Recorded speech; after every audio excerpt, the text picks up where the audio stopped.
परमात्मा से नाराजगी। एक बार एक किसान परमात्मा से बड़ा नाराज हो गया, क्योंकि कभी बाढ़ आए तो कभी सूखा पड़ जाए, कभी बहुत तेज धूप हो जाए तो कभी ओले पड़ जाए।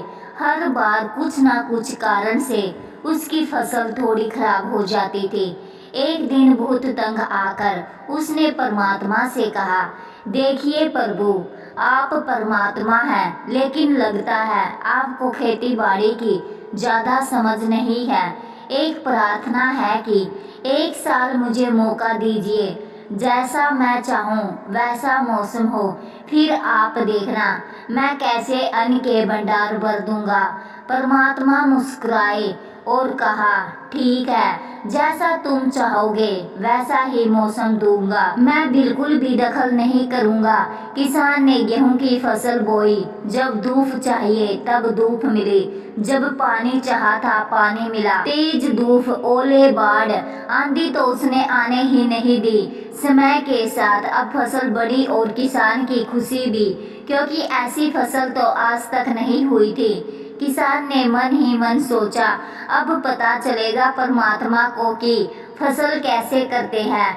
बेकार ही इतने साल हम किसानों को परेशान करते रहे हैं। अब फसल काटने का समय भी आ गया। किसान जब फसल काटने गया तो जैसे ही फसल काटने लगा, तभी एकदम से छाती पर हाथ रखकर बैठ गया। गेहूं की एक भी बाली के अंदर गेहूं नहीं था, सारी बालियां अंदर से खाली थी। उसे बड़ा दुख हुआ और वह दुखी होकर परमात्मा से कहने लगा, प्रभु, यह क्या हुआ? तब परमात्मा बोले, यह तो होना ही था। तुमने पौधों को संघर्ष का जरा सा भी मौका नहीं दिया, ना तेज धूप से उनका सामना करने दिया, ना आंधी ना ओलों से जूझने दिया। उनको किसी प्रकार की चुनौती का एहसास जरा भी नहीं होने दिया, इसलिए सब पौधे खोखले रह गए। जब आंधी आती है, तेज बारिश होती है, ओले गिरते हैं, तब पौधा अपने बल से ही खड़ा रहता है। वह अपना अस्तित्व बचाने का संघर्ष करता है, और इस संघर्ष से जो बल पैदा होता है वही उसे शक्ति देता है, ऊर्जा देता है, उसकी जीवितता को उभारता है। सोने के कुंदन बनाने के लिए आग में तपने, हथौड़ी से पीटने, गलने जैसी चुनौतियों से गुजरना पड़ता है, तभी उसकी स्वर्णिम आभा उभरती है और उसे अनमोल बनाती है। इस तरह जिंदगी में भी अगर संघर्ष ना हो, चुनौती ना हो, तो आदमी खोखला ही रह जाता है, उसके अंदर कोई गुण नहीं आ पाता।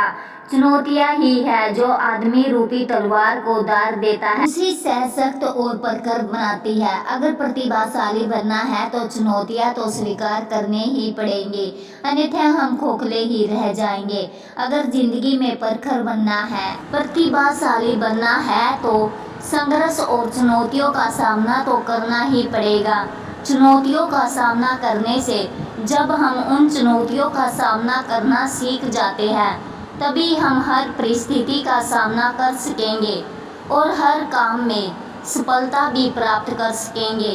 किसान भी अगर प्रकृति की चुनौतियों को स्वीकार करके अपनी फसल उगाता है, तो वह उन परिस्थितियों का सामना करना सीख जाता कि उसे अपने फसल कैसे उगानी है, और वह उन्हीं परिस्थितियों के होते हुए भी अपनी फसल की पैदावार अच्छी कर सकता था।